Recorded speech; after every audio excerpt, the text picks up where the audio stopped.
Hello everybody, and welcome back to History in Hamilton, Episode 3. This will be the final episode of this podcast, and the songs we were going over will be Farmer Refuted and You'll Be Back, which is sung by the King George. And so let's listen to Farmer Refuted. Samuel Seabury, and I present free thoughts on the proceedings of the Continental Congress. Heed not the rabble who scream revolution. They have not your interest at heart. God, tear this dude apart. Chaos and bloodshed are not a solution. Don't let them lead you astray. This Congress does not speak for me. They're playing a dangerous game.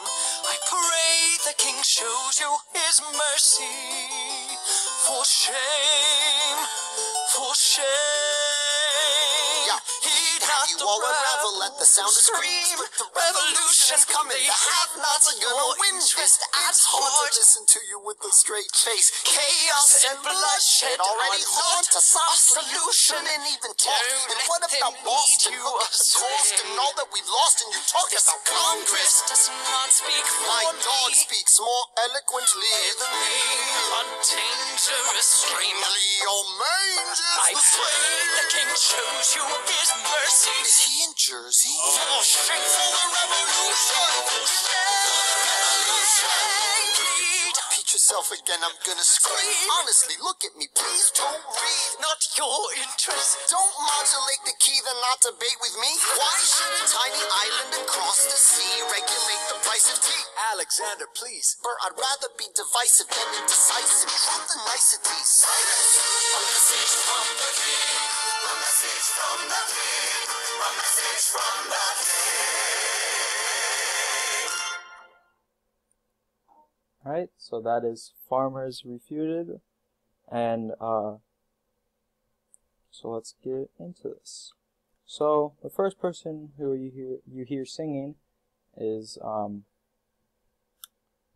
Bishop Samuel Seabury, and his first part is, "My name is Samuel Seabury, and I present the free thoughts on the proceedings of the Continental Congress. Heed not the rabble who screams revolution. They have not your interest at heart."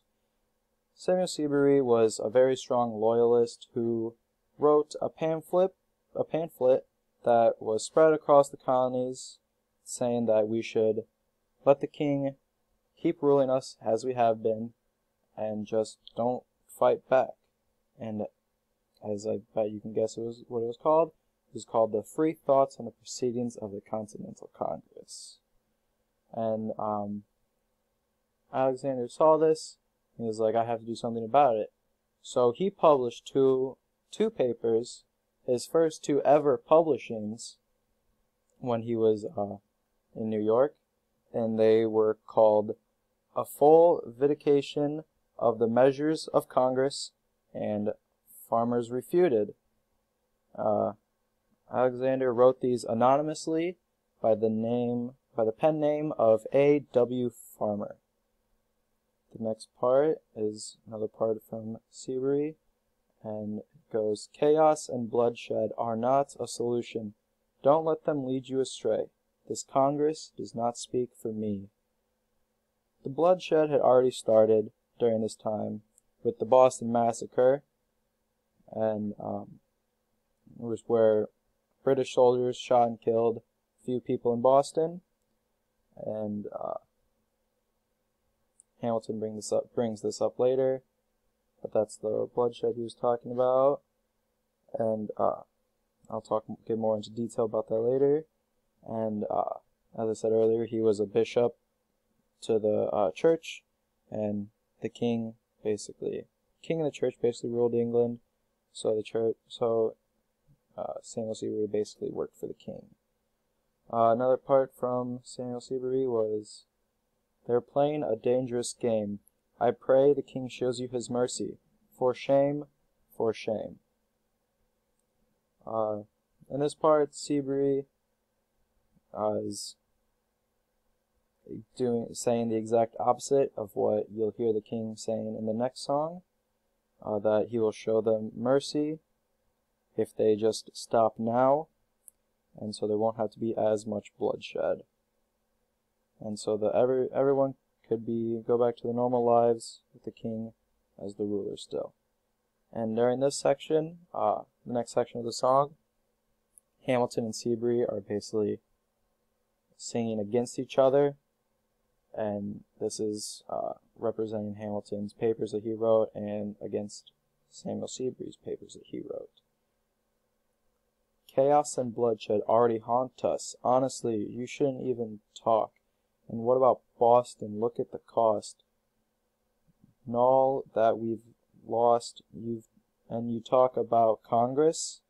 Hamilton brings up the Boston Massacre, which is historically accurate because it happened 3 years prior to when the setting of the show is, which is 1776.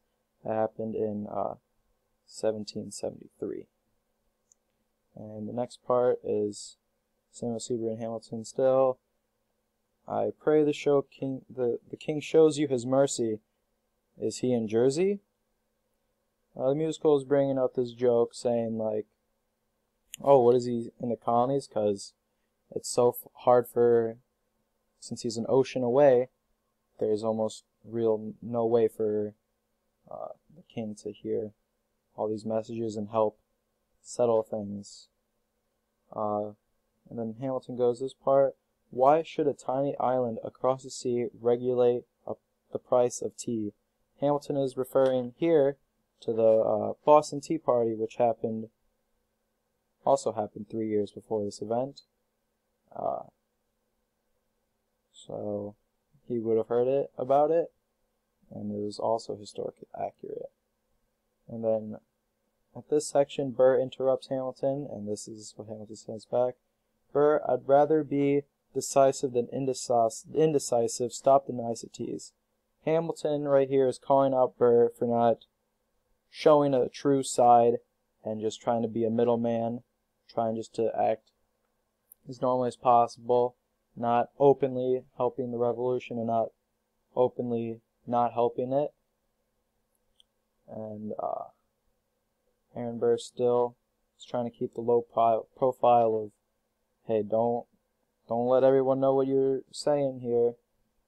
And then the full company goes, a message from the king. In the next song we'll go more into the message.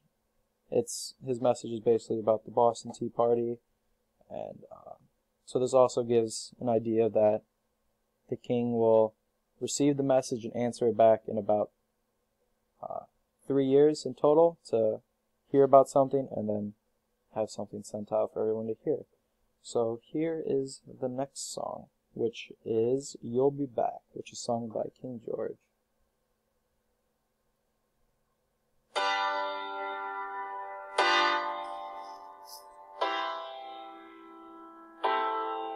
You say the price of my love is not a price that you're willing to pay.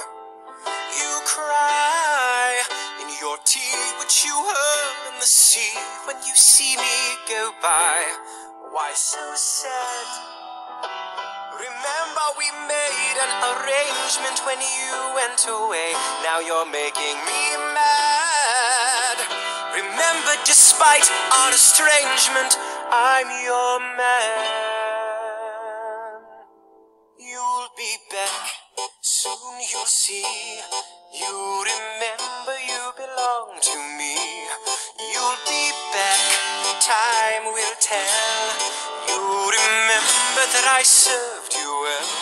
Oceans rise, empires fall. We have seen each other through it all. And when push comes to shove, I will send a fully armed battalion to remind you of my love. Da da da da da da da da da da da da da da da da